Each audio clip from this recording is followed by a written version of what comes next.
വിശുദ്ധ യോഹന്നാന്റെ സുവിശേഷം 4-ാം അധ്യായത്തിലെ പ്രധാന കഥാപാത്രങ്ങളായ യേശുക്രിസ്തുവിനെയും ശമര്യക്കാരന്റെ സ്ത്രീയെയും ആസ്പദമാക്കി കുമാരനാശാൻ രചിച്ച ചണ്ടാല ഭിക്ഷുകി എന്ന കവിത പ്രചുര പ്രചാരം നേടിയിട്ടുണ്ട്. ശമരിയ പട്ടണത്തിൽ സുഖാർ എന്ന സ്ഥലത്ത് ഒരു ശമരിയ സ്ത്രീ വെള്ളം കോരുവാൻ വന്നു. വഴി നടന്ന് ക്ഷീണിച്ച യേശു ക്ഷീണം അകറ്റുവാനായി ആ സ്ത്രീയോട് ദാഹജലം ചോദിച്ചു. താൻ അധകൃതയായ സ്ത്രീയാണെന്നും തന്റെ കയ്യിൽ നിന്നും വെള്ളം കുടിക്കുന്നത് തെറ്റല്ലേ എന്നും ആ സ്ത്രീ യേശുവിനോട് ചോദിക്കുന്നു. എന്നാൽ സമത്വത്തിന്റെ സന്ദേശം ക്രിസ്തുദേവത്തിന്റെ ഇവിടെ പകരുന്നതാണ് ഈ സംഗീത ശില്പത്തിന്റെ ഇതിവൃത്തം.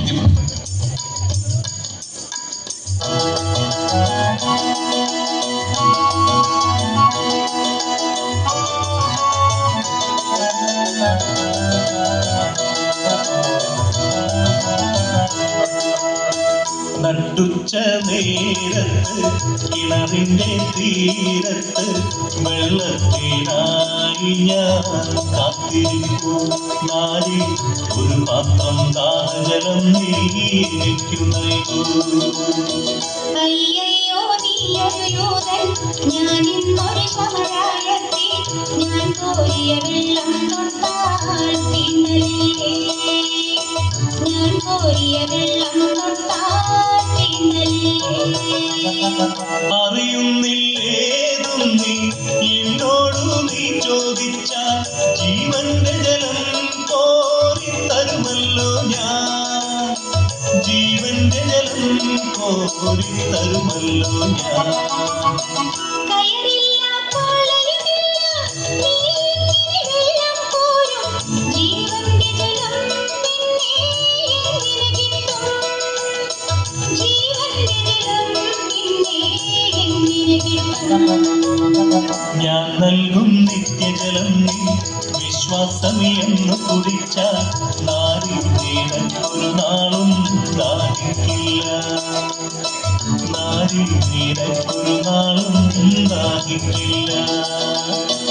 ആ ദിവ്യജലം നൽകേണമെനിക്കൊരു പാത്രം, വീണ്ടും ഞാൻ വെള്ളം കോരാൻ പോരണ്ടല്ലോ, വീണ്ടും ഞാൻ വെള്ളം കോരാൻ പോരണ്ടല്ലോ.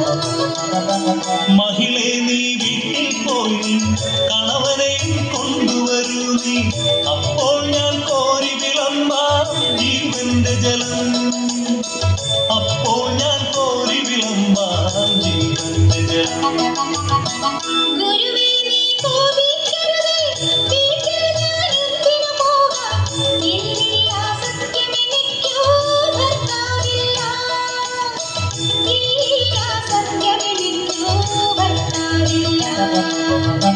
നീ ചൊന്നതു സത്യം തന്നെ, കണവന്മാരഞ്ചുണ്ടായി, ഇപ്പോഴുള്ളവരോ നിന്റെ ഭർത്താവല്ല, ഇപ്പോഴുള്ളവരോ നിന്റെ ഭർത്താവല്ല.